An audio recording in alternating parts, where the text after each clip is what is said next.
19:31-39. Sorry అక్క. మరియు గిలాదీయుడగు బర్జిల్లయి రొగేలీము నుండి యోర్దాను అద్దరికి వచ్చి రాజుతో కూడా నది దాటెను. బర్జిల్లయి 80 సంవత్సరములు వయస్సు కలిగి బహు ముసలివాడై ఉండెను. అతడు అధిక ఐశ్వర్యవంతుడు గనుక రాజు మహనయీములో నుండగా అతనికి భోజన పదార్థములను పంపించుచూ వచ్చెను. యెరూషలేములో నా యొద్ద నిన్ను నిలిపి పోషించెదను, నీవు నాతో కూడా నది దాటవలెనని రాజు బర్జిల్లయితో సెలవీయగా, బర్జిల్లయి రాజువగు నీతో కూడా యెరూషలేమునకు వచ్చుటకు ఇక నేనెన్ని దినములు బ్రతకబోవుదును? నేటికి నాకు 80 ఏండ్లాయెను. సుఖదుఖములకున్న భేదమును నేను గుర్తింపగలనా? అన్నపానముల రుచి నీ దాసుడనైన నేను తెలుసుకొనగలనా? గాయకుల యొక్కయు గాయకురాండ్ల యొక్కయు స్వరము నాకు వినబడునా? కావున నీ దాసుడనగు నేను, నా ఏలిన వాడవును, రాజువునగు నీకు ఎందుకు భారముగా నుండవలెను?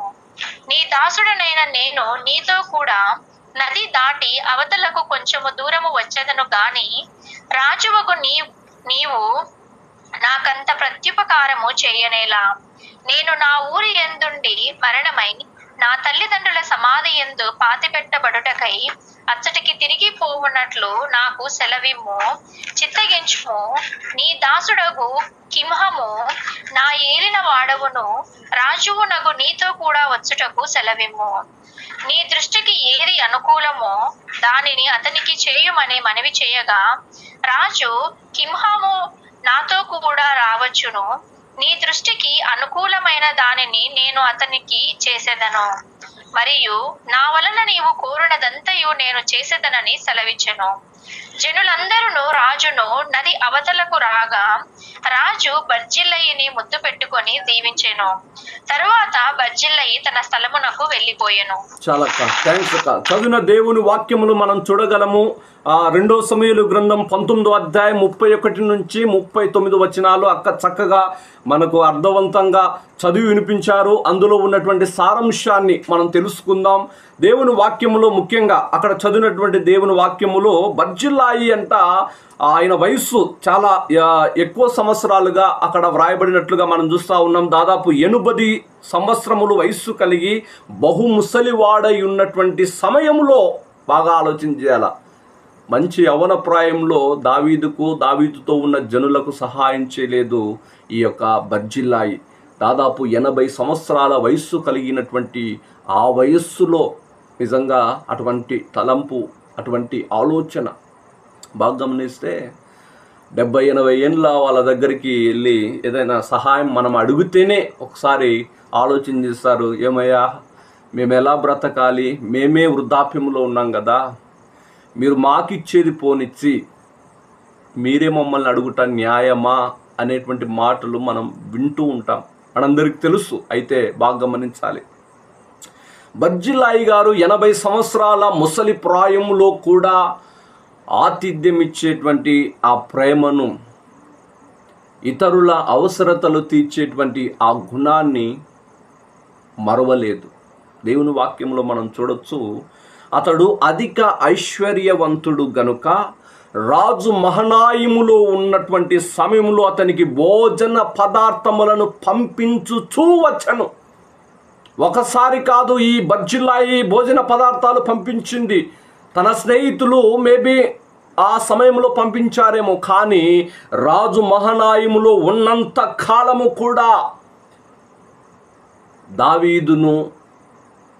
దావీదుతో ఉన్న జనులను బర్జిల్లాయి పోషించాడు, భోజన పదార్థాలు పంపిస్తూనే ఉన్నాడు. అందుకు ప్రత్యుపకారముగా దావీదు ఉపకారమునకు ప్రత్యుపకారము చేయాలనేటువంటి ఒక మంచి తలంపుతో దావీదు ఇక్కడ యేసుక్రీస్తు లాగా సాదృశ్యంగా కనపడతా ఉన్నాడు.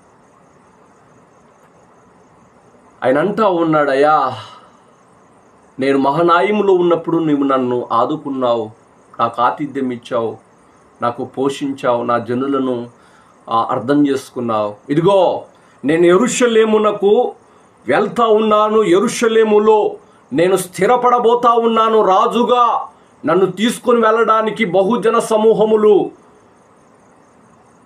నా వెంట వస్తూ ఉన్నారు, నన్ను ఎదుర్కొన్నారు.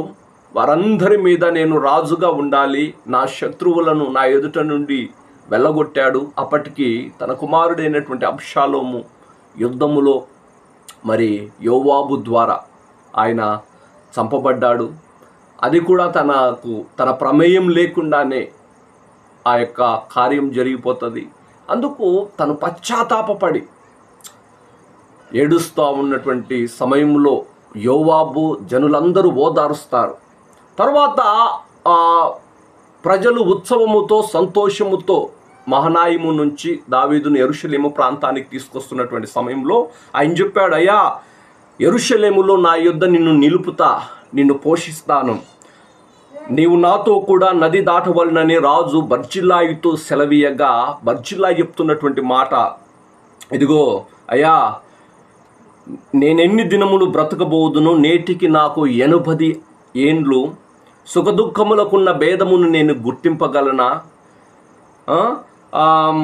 అన్నపానములు రుచి నీ దాసుడనైనా నేను తెలుసుకొనగలనా, గాయకుల యొక్కయు గాయకురాండ్ర యొక్క స్వరము నాకు వినబడునా, కావున నీ దాసుడనగు నేను నా ఏలిన వాడవును రాజువునగు నీకు ఎందుకు భారంగా ఉండాలి నాయనా, నా ఊర్లో నేనుంటాను, నేను కొంత దూరం నిన్ను సెండ్ ఆఫ్ చేయడానికి, నిన్ను పంపించడానికి కొంత దూరము, నేను నడవగలిగినంత దూరం నేను వస్తాను, తర్వాత నేను నా ఊరికి వెళ్ళిపోతాను నాయనా అని దావీదును బ్రతిమలాడుకుంటాడు ఈ యొక్క బర్జిల్లాయ్. తర్వాత బర్జిల్లాయ్ ఇంకొక మంచి పని ఏం చేశాడు తెలుసా, ఇదిగో నా సేవకుడు ఉన్నాడే, నాతో ఇంతకాలం పనిచేశాడు, నా కింద కింహము, అతనికి ఏదైనా నువ్వు మేలు చేయయ్యా నాకు బదులుగా అని మంచి సలహాను మంచి ఆలోచనను తెలియజేసిన వాడు ఈ యొక్క బర్జిల్లాయ్. అప్పుడు దావీదు, కింహము నా ఎదుట ఉంటాడు ఎల్లప్పుడూ, అతనికి ఏం చేయాలని నువ్వు ఆశిస్తావో దాన్ని నేను చేస్తాను అని చెప్పి నిజంగా దావీదు మహారాజు బర్జిల్లాయిని ముద్దు పెట్టుకొని దీవించి అక్కడి నుండి పంపిస్తాడు. కాబట్టి అంతటి గొప్ప వ్యక్తి ఎవరయ్యా అంటే బర్జిల్లాయి. ఒకసారి చేయలేదు ఈ బర్జిల్లాయి, మహనాయిములో అరణ్య ప్రాంతములో ఉన్నంత కాలము దావీదును తన జనులను పోషించాడు ఈ యొక్క బర్జిల్లాయి. ఈయన గుణంలో కూడా భాగ్యవంతుడు. చాలామంది డబ్బులో భాగ్యవంతులుగా ఉంటారు, కానీ బర్జిల్లాయి గుణములో కూడా భాగ్యవంతుడు. అదే ఈరోజు థీమ్ మనకు.